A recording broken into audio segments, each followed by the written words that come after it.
Olá, amigos da Casa do Caminho, tudo bem com vocês? Espero que sim.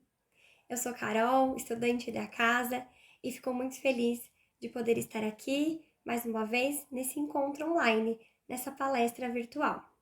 Agora, convido a todos para a nossa prece inicial, elevando nosso pensamento a Deus, sempre agradecendo pela oportunidade de nos reunirmos, ainda que virtualmente, para poder aprender um pouco mais sobre a doutrina dos Espíritos. Que esses ensinamentos possam nutrir a cada um de nós e que, na medida do possível, possamos aplicá-los no nosso dia a dia, nos transformando sempre. Muito obrigada, que assim seja, graças a Deus. Muito bem, amigos. O tema proposto para hoje é Educação em Ação.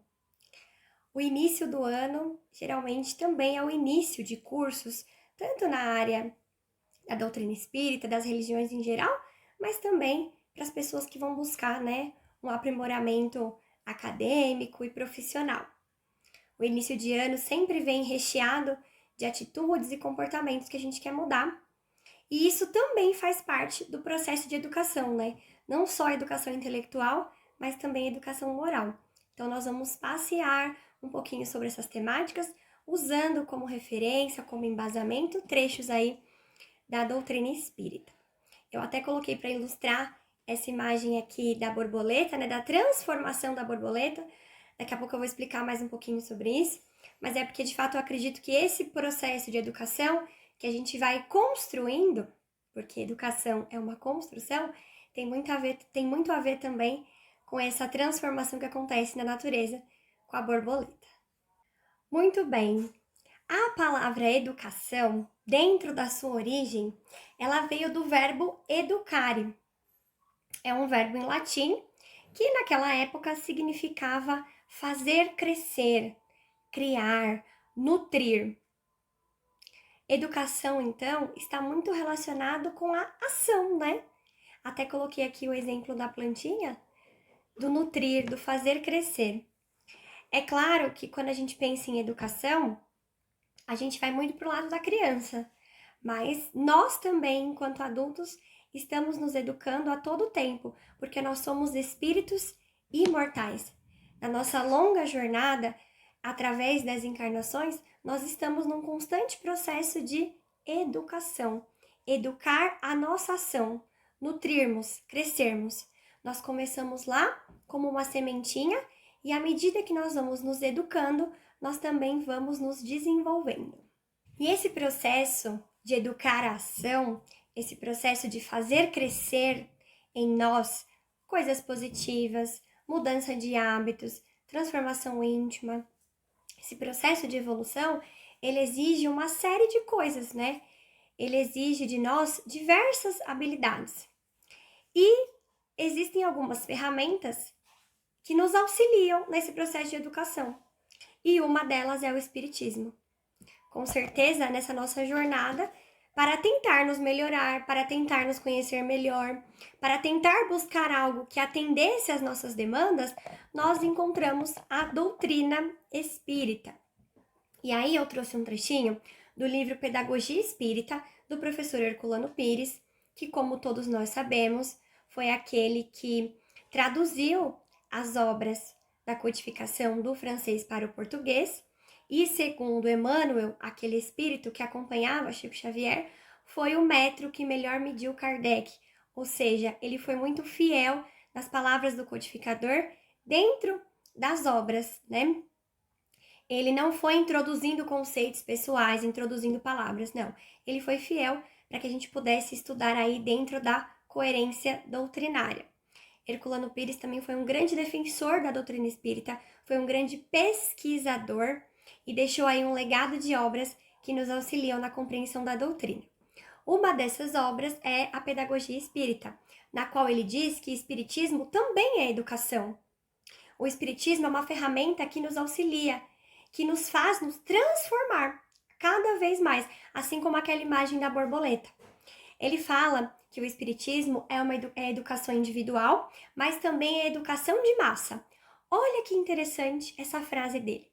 Espiritismo é uma educação individual, mas também é uma educação de massa. Ou seja, ao mesmo tempo que eu estou me transformando intimamente, individualmente, eu também posso contribuir com o grupo. E o grupo também contribui comigo no meu processo de evolução, no meu processo de educação. Então a gente está o tempo inteiro com essa troca. Eu me educo e eu também ajudo a educar o outro. Eu ajudo a educar o outro e com isso eu estou me educando. Através das atitudes do dia a dia, né? Quando a gente fala dessa parte de educação, não é só um ensino formal, como se fosse uma escola, uma universidade. Não, é nos hábitos mais simples no dia a dia. A educação, ela nasce na convivência, não é mesmo? E ela é exercida na convivência, né? Como a gente disse lá, educação é ação. Eu aprendo, vou me nutrir, né? Para depois eu colocar em ação aquilo que eu aprendi. Por isso, continua Herculano, que a função do espiritismo aqui no planeta Terra é regenerar o planeta. Olha que potente essa frase do professor Herculano Pires, que é com certeza o que a gente encontra também nas obras da codificação, né? O espiritismo tem a função de regenerar o planeta, mas o planeta é composto de espíritos, é composto de pessoas. Então, para regenerar o planeta, é necessário que se regenere as pessoas, não é mesmo? E dentro desse conceito, o que a gente pode entender por regeneração, por se regenerar? Regenerar é gerar de novo. Regenerar é transformar.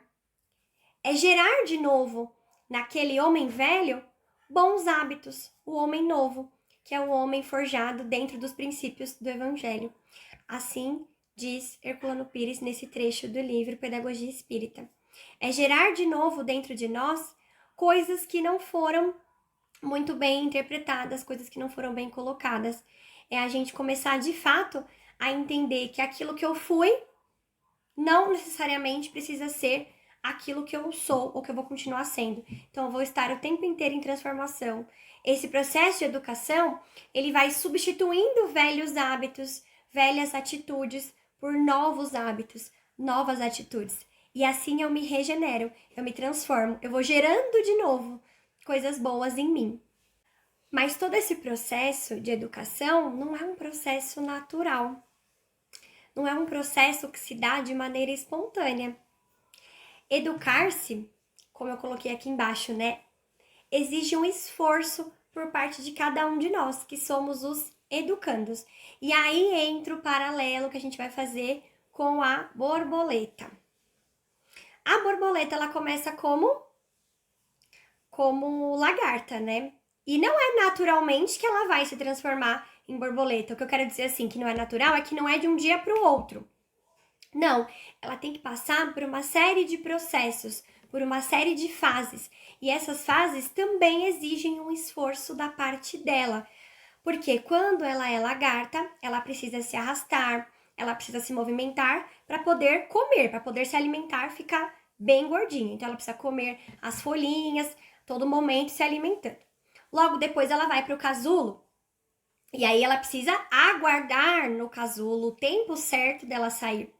E quando esse tempo acontece, ela precisa se esforçar para rasgar aquele casulo, para cortar aquela couraça que a envolve, né? É tanto que se a gente tiver ali um casulo no nosso quintal, numa árvore, no sítio, a gente não deve cortar o casulo, senão a borboleta não ganha força nas asas para voar. Nós temos que aguardar para que ela realize esse processo sozinha.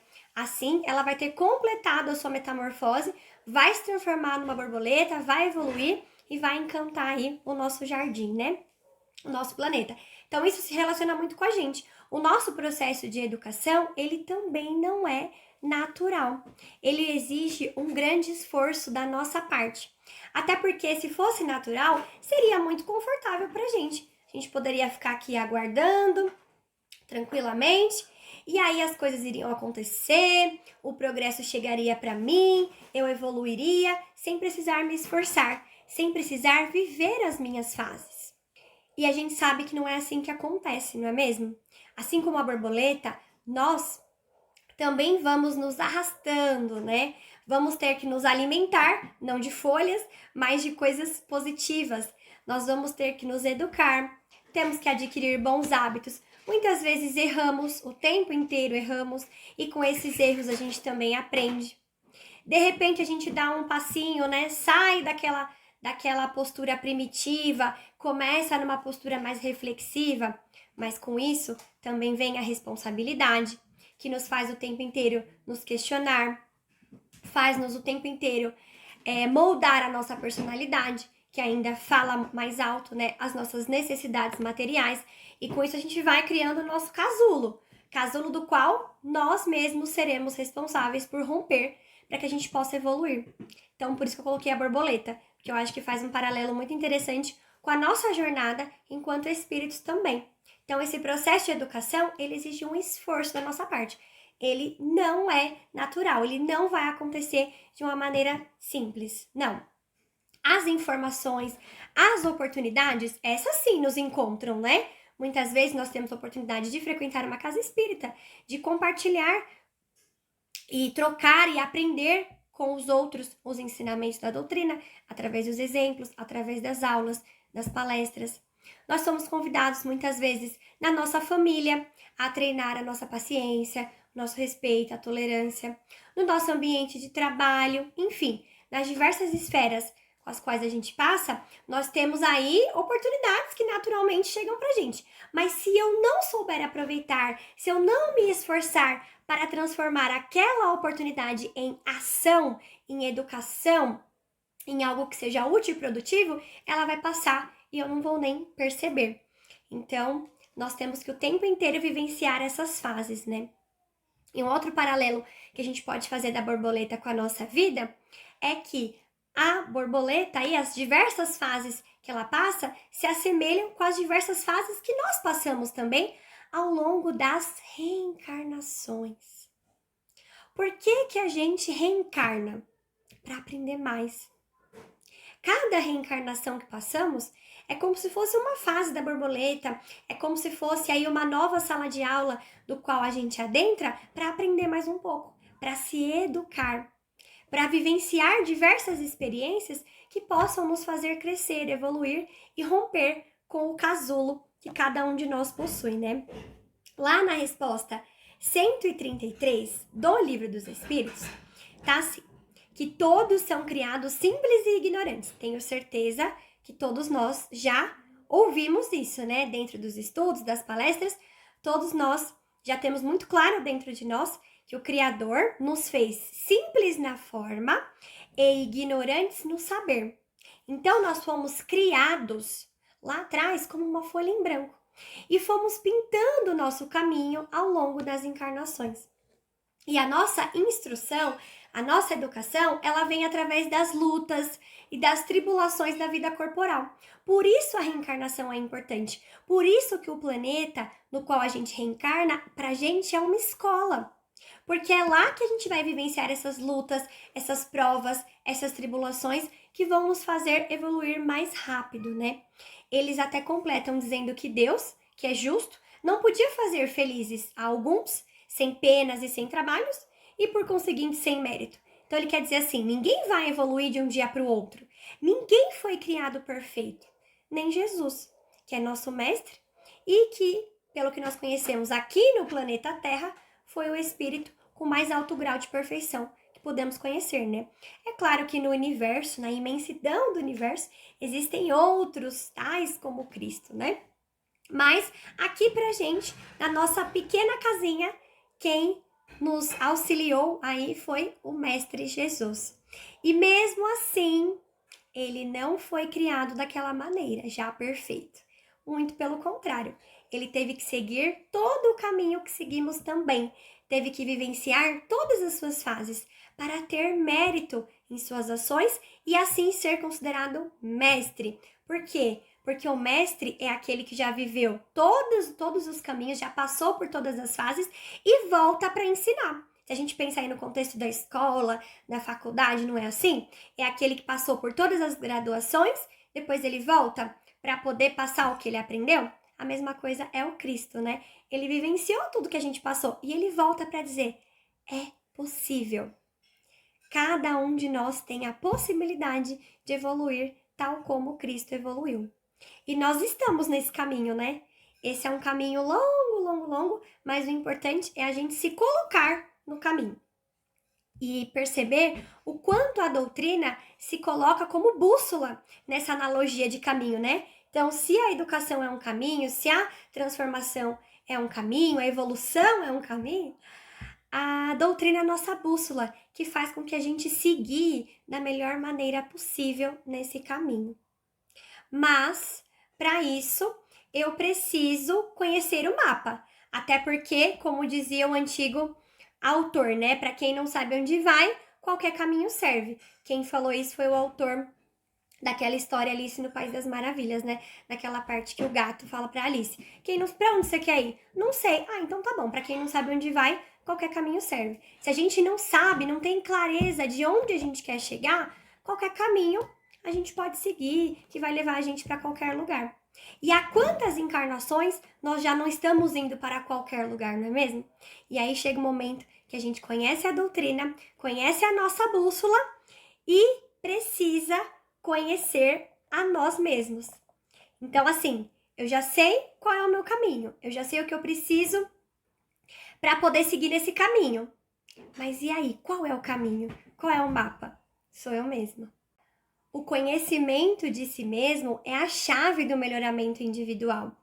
Essa frase eu tirei lá do Livro dos Espíritos, de uma questão que todos nós conhecemos, porque a maioria dos palestrantes, na maioria das palestras, citam essa questão, que é a questão em que o Santo Agostinho fala o que é necessário fazer para que a gente consiga evoluir, consiga aprender. Então ele fala, o conhecimento de si mesmo é a chave do melhoramento individual. Quando eu sei quem eu sou, eu consigo descobrir o que eu tenho de bom que vai me ajudar a continuar nesse caminho e quais peças faltam. Olha a imagem aqui embaixo. Quais peças estão faltando para que eu possa completar e seguir em frente? Então, isso é importante. Muitas vezes, quando acontecem algumas coisas negativas com a gente quer tirar da nossa frente, né? Mas essas peças, elas são importantes. Porque se está me incomodando, é algo que em mim precisa de melhora. Se está me incomodando, é porque com certeza eu ainda tenho em mim resquícios de orgulho, de egoísmo, que me fazem desenvolver outras mazelas, né? Outros problemas e que me atrapalham no meio do caminho. Muitas vezes a gente quer tirar da frente, a gente quer fugir, mas não adianta fugir. Porque aquilo que a gente não gosta e que, na maioria das vezes, é aquilo que a gente precisa mudar, sempre vai aparecer. Uma coisa que surge sempre nas nossas conversas de estudos é essa temática, que não adianta eu querer, vou cortar aqui esse problema, aqui a casa espírita não está oferecendo aquilo que eu busco, eu vou fugir, vou embora. O meu local de serviço não tá legal, tudo bem, vou embora. Esse curso aqui que eu comecei a fazer nessa escola, na faculdade, não tá bacana, tchau. Os meus vizinhos não me agradam, vou mudar de casa. A gente pode mudar de lugar, a gente pode mudar de cidade, a gente pode até mudar de condição física, eu posso desencarnar e ir pro plano espiritual, mas aquele problema que me incomoda vai me seguir, porque ele está comigo. Eu só consigo tratar a causa quando eu me conhecer, quando eu perceber o que em mim precisa de reparo. Quais peças estão faltando? E não é o conhecimento sobre o outro, porque às vezes a gente tem várias coisas para falar sobre o outro, né? O outro precisa estudar mais, o outro precisa se dedicar mais, o outro precisa mudar o seu comportamento. Mas não é assim que funciona para o Criador. Cada um de nós vai se responsabilizar apenas por si próprio. Para quem é mãe, para quem é pai, tem uma parcela de responsabilidade no período da infância, né? Para quem é professor, enfim. Para quem se coloca aí na responsabilidade de cuidar do outro, tem aí uma parcela de auxílio dentro da encarnação do próximo de ajudar a colocar ele naquele caminho. Mas ainda assim a responsabilidade pelo mérito ou pela derrocada vai ser do indivíduo, não é mesmo? E tudo isso, já se encaminhando aí para o fim da nossa conversa, nos faz perceber que para a gente se educar é necessário nos colocarmos em ação. O tempo inteiro. A gente precisa ter a ação de nos conhecer, a ação de refletir sobre as nossas atitudes, a ação de aproveitar a oportunidade que a doutrina nos coloca de aprender. Mas que esse aprendizado não fique só na instrução. Porque a instrução ela é muito fácil de adquirir. Nós temos a internet, nós temos os grupos de estudo e nós vamos nos instruindo todos os momentos. Nós vamos sendo aqui, ó, acumuladores de informações. Mas muitas vezes a gente não coloca essas informações em prática. E quando eu não coloco essa informação em prática, ela fica uma informação pela informação. Ela vira uma instrução que está no meu cérebro, decorado, mas que eu não estou vivenciando. E a doutrina não quer formar discutidores, não quer formar instrutores, não quer formar pessoas que são ali sabidas daquele conhecimento teórico. Não. A doutrina ela quer que nós nos transformemos, que a gente utilize todas essas instruções e transforme elas em conhecimento prático e assim transformar a educação. Por isso, mais uma vez, né? Vamos lembrar lá do início da nossa conversa que educação vem do latim educare, que significa nutrir, fazer crescer? Pois bem, a doutrina ela vai nos nutrir. Ela vai aí fazer com que a gente adquira diversos conhecimentos, diversas informações, mas eu preciso depois fazer isso crescer. Eu preciso colocar isso em ação. Coloquei até o exemplo da formiguinha, porque tem um lado positivo nisso, é que nós não estamos sozinhos. Lá atrás o Herculano já falou que o espiritismo é educação individual, mas também é educação de massa. E aqui a doutrina para nós é uma ponte, né? Nós todos vamos ter que atravessar essa ponte. Do lugar onde eu não sei para o lugar aonde eu quero chegar. E no meio tá a doutrina me ajudando, me guiando nesse caminho. E aí, eu sou só uma formiguinha, né? Se a gente colocar no planeta Terra, no universo, então, nas galáxias, nossa, se a gente expandir, a gente vai perceber que somos um pontinho, um grãozinho de areia dentro da imensa criação do nosso Deus. Mas o lado positivo é que nós temos outros grãozinhos de areia, outras formiguinhas que nos ajudam. Nós aqui da Casa do Caminho, né? Somos colegas de estudo, nós somos formiguinhas um pro outro. Nós estamos aqui nessa ponte. Um segura a ponte, o outro passa, o outro segura, um passa. E aí, se a gente colocar os nossos amigos da espiritualidade, que também torcem por nós, se a gente colocar esses grandes estudiosos como Herculano Pires, Allan Kardec, o próprio Chico, Divaldo e tantos outros nomes que vieram aqui, que tiveram as suas imperfeições como todo mundo, mas que deram a sua contribuição, também nos ajudaram a atravessar essa ponte, né? Nossos familiares, nossos amigos e até mesmo nossos algozes, que nos mostram, né? Aquilo que a gente precisa melhorar. Aquela pessoa que pisa no meu calo, de alguma maneira, ela também me ajuda. Ela também mostra que eu não sou 100%, porque se eu fosse, eu não ficaria brava, eu não ficaria chateada. Então, ela também me ajuda a melhorar, né? São os nossos aí treinadores da paciência, os nossos treinadores da confiança. É fácil atravessar essa ponte, Carol? Não, muito pelo contrário. É difícil. Dá pra perceber que a gente é muito pequenininho, a ponte é bem grandona, tem um caminho bem estreitinho, mas com certeza juntos a gente consegue atravessar, não é mesmo? Bom, meus amigos, quero agradecer pela atenção de vocês nesse momento, por essa troca, dizer que quando a gente recebe um tema como esse para falar, o primeiro ouvido que ouve é o meu. Com certeza esse tema veio também e principalmente para que eu possa aprender, para que eu possa me nutrir, para que eu coloque em prática no meu dia a dia, porque muitas das coisas a gente não coloca, né? Nós estamos no caminho, erramos muito, e aí quando a gente erra, a gente volta, recalcula a nossa rota, pega a nossa bússola, verifica para onde temos ir e seguimos em frente. Desistir? Nunca, né? Sempre em frente. Muito, muito obrigada. E agora vamos fazer a nossa prece final. Que o Mestre Jesus nos envolva, continue nos amparando. E aproveitamos esse momento final para vibrar pelo nosso planeta Terra, que ora passa por diversos desafios por conta dessa pandemia. Pedimos que esteja nos hospitais, nos leitos, com todos os profissionais da saúde. Pedimos que esteja, Mestre, com aqueles que desencarnaram e com as famílias em desespero. Que possamos cada vez mais aproveitar a oportunidade da vida para aprender e que, o mais breve possível, possamos estar juntos presencialmente, confraternizando e compartilhando. Mas, enquanto não for possível, que esses momentos online também nos sirvam de grande momento de reflexão e de aprendizado. Muito obrigada, que assim seja, graças a Deus. Obrigada, amigos. Até a próxima. Tchau, tchau.